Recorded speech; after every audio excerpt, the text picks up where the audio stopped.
Hey everybody, welcome back to my channel. If you are new here, welcome. My name is Kitty. On my channel, we like to do a variety of things ranging from story time, shopping hauls, lives, makeup related things, as well as an occasional vlog. So if one of those 5 things speak to you, please consider subscribing. This first story comes from the San Carlos Apache Reservation, where I am from. Please keep in mind that I will physically be reading these stories, so if you see me looking down a lot, it's because I am reading, so bear with me. This story was told to me by my mom, who passed a year and 6 months ago. We are San Carlos Apache tribal members. A long time ago, my mom's nephew was a young boy, about 11 or 12 years old. He liked exploring the reservation. While growing up, my late grandma raised us to respect our traditional ways. The crown dancers, their headdresses, clothing, moccasins, drums, canes, etc. One day, my cousin found himself in an old cave and came home later that evening, feeling very sick. All night, he was crying and holding his head and making weird noises, like an animal, like a deer or a horse.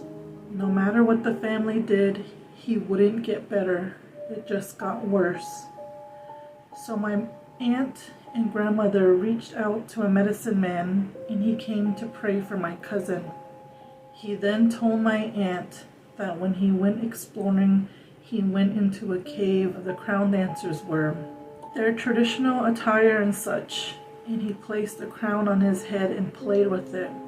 He wasn't supposed to, so he was being punished, and if he didn't get prayed for, the spirit of the deer would take over him and he would die. The family agreed to have the medicine man and singers have a traditional all-night ceremony for him, to send the spirit back out of his body. The next morning, my cousin woke up like nothing happened. The singing ceremony had worked. Wow. You know what? Ever since I was little, I have heard about this story, and I'm not sure if this is the original person, but I have heard this story before on our reservation. For those of you who are not Apache and aren't familiar with crown dancers, they are sun spirits. They are used in our traditional ceremonies, and I have heard this story a few times from my uncles. It just goes back to being respectful toward artifacts, no matter how old they are. Don't touch nothing that is not yours. The second story comes from the San Carlos Apache Reservation, where I am from. Again, shout out to those of you from my tribe that are sending in stories. I have been wanting to do this type of thing for so long.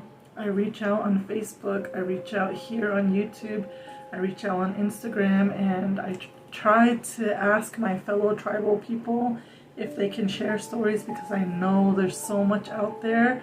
It's so cool when my people do share with me, so thank you. This one is called Haunted Jail. I used to work at the local jail years ago. Inmates told me a lot of stories about their experiences outside and while in jail. One inmate told me one time she got placed in a cell by herself. After lights out, she had a hard time sleeping and stayed up most of the night. She wasn't sure on the time, but she started to fall in and out of sleep. She heard someone moving around on the top bunk, and she woke up. She said she don't remember or hearing anyone getting placed in her cell with her. Then she heard the moving again, and out of nowhere, a man's arm started dangling from the top bunk. She said it was just swinging back and forth. She just screamed and ran to the cell door, yelling for an officer. I do know that female pod is haunted for real. I I remember one night I was sitting in there around 3 a.m. and we weren't allowed to leave our pods. I was sitting at the desk reading my logs from previous shifts. Across the pod is the rec yard, and you can see your reflection when looking outside. The desk and the pod, everything shows up on the glass. I just happened to look out to the rec yard and I could see an inmate out there. I rubbed my eyes to make sure it wasn't just my eyes playing tricks on me, but I could still see the inmate out there. So I called it in. I was going to check the rec yard and called for my sergeant. I looked out there, but there was nothing. So I sat back down and waited for my sergeant. When she arrived, I told her what happened, and she said I was probably tired. So she did a cell check, and we were talking for a bit. I looked up again, and I saw the inmate again. I told my sergeant, "Right there, look."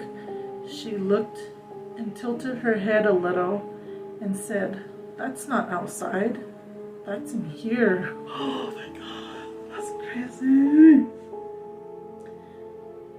She said, "It looks like she's standing in front of me on the reflection."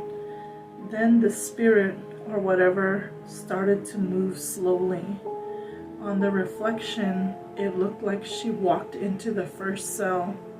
I looked at my sergeant and I told her, "Did you see her walking into that cell?" Then my supervisor said, "Remember that inmate who always stayed in that cell? She passed away recently, and that's probably her."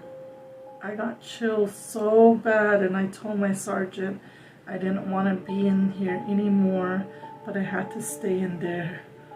Oh my, I have chills. It is 12:18 at night, and I always try to do these videos during the daytime, but for whatever reason, I'm always filming them at night. Oh my gosh. Oh, I'm so lucky that my dad lives here with me, because I would not even be doing these stories if I lived alone. I will tell you that. Oh my gosh, that gave me chills. That one gave me chills, and I know I have heard stories about that place. It's crazy. Oh my gosh, that's a scary one. Third one is a short one, but I'm gonna read it anyway. This is from a truck driver from Iowa. "Hi, I'm a subscriber. I'm a truck driver from Iowa. Last year in 2021, in the middle of February, it was freezing out, and I was heading toward Edwardsville, Kansas, southbound on Interstate 35, just about 15 miles from Kearney, Missouri.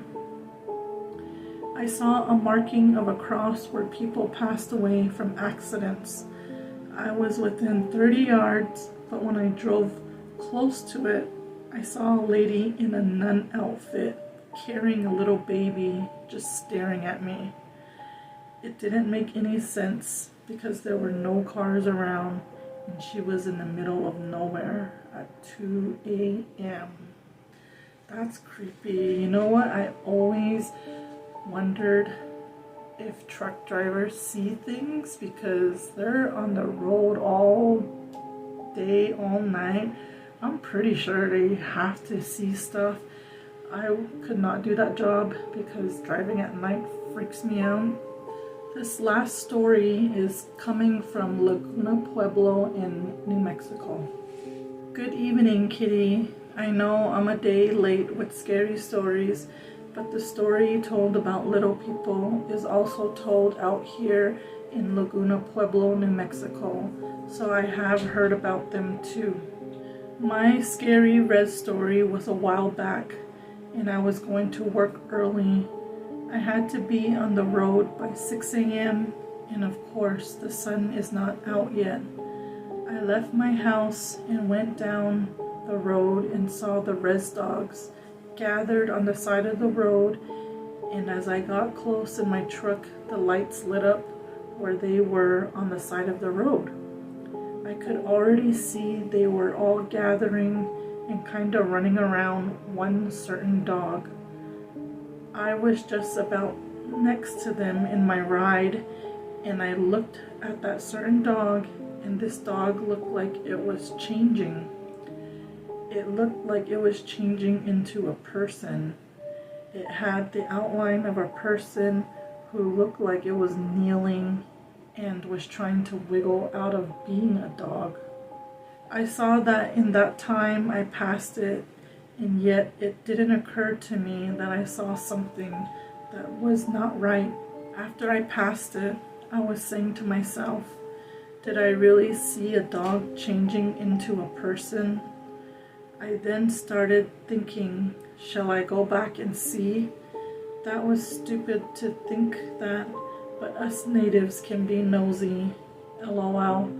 But I didn't turn around or look back.